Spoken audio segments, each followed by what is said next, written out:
Nnamdi Kanu gives federal government of Nigeria fresh conditions for dialogue. Once more, this is Njenje Media Channel, a channel where we explore the truth behind the headlines. The leader of Indigenous People of Biafra, IPOB, and who also doubles as the director of Radio Biafra, Nnamdi Kanu, has given the federal government of Nigeria fresh conditions upon which he would sit down on a table with its official for discussion pertaining to the Biafran struggle. A statement made available to the media today, being Sunday, the 10th of November 2019.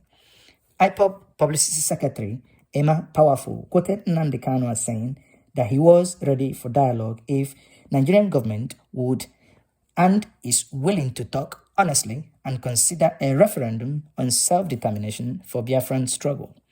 Kanu in the release said that it would take place in a neutral space organized by the United Nations.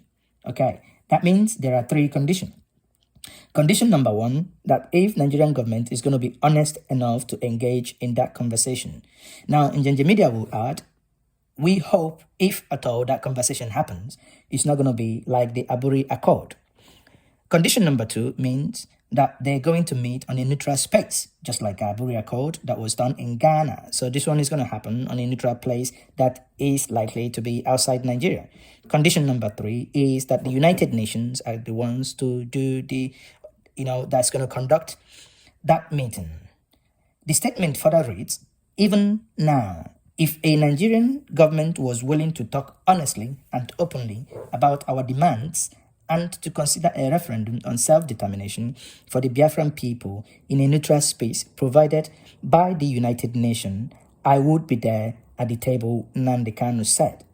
So, a lot of IPOB members who've been saying it is Biafra or nothing may be shocked with this, but it appears to be a very sensible solution, which means no one goes into an agitation only with one goal and one goal not to be willing to dialogue for or moving the goalpost. Nnamdi Kanu continues, look around Africa today. There are some countries with a functioning democracy where the rule of law is respected and free and fair elections are allowed, but not Nigeria. Our struggle for self-determination struggle of African post-colonialization from Algeria to Cape is and can achieve this. Perhaps we can lead other African countries to bring democracy and respect for rule of law and human rights into the lives of African people.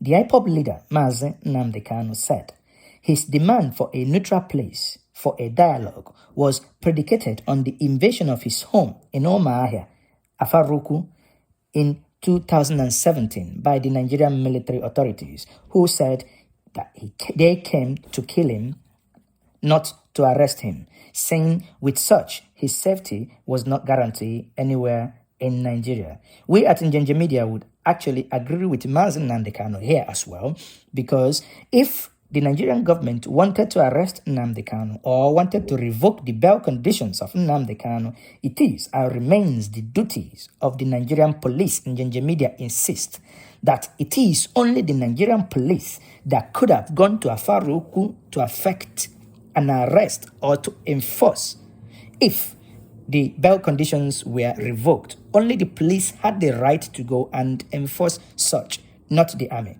that went there with helicopters, armored tank in order to maim, kill, and destroy.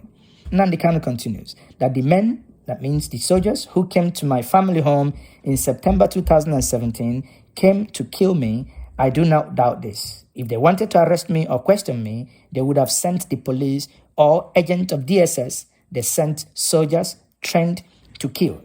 If not to kill, I had wanted my day in court in 2017, but the military response tells me that the rule of law in Nigeria collapsed.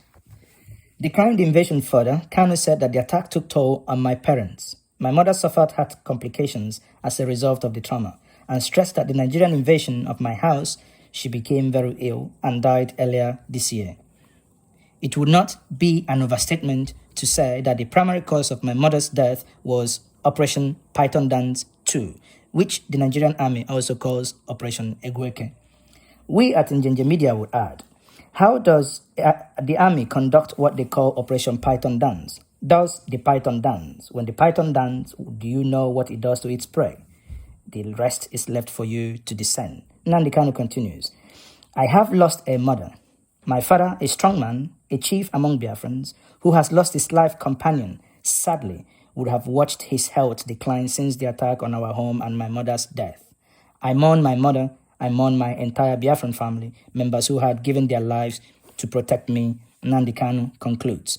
We at Injinja Media must add here that we agree with the IPOB stand that there is a solution to the quagmire currently being seen in Nigeria, which is that there is a solution to dialogue. But like Nnamdi Kanu said, that dialogue must happen in a neutral ground, and the Nigerian government must be ready to also implement, not to repeat the madness that happened during the time of Abuja Accord. Once more, this is Injinja Media channel. Subscribe to the channel for more updates.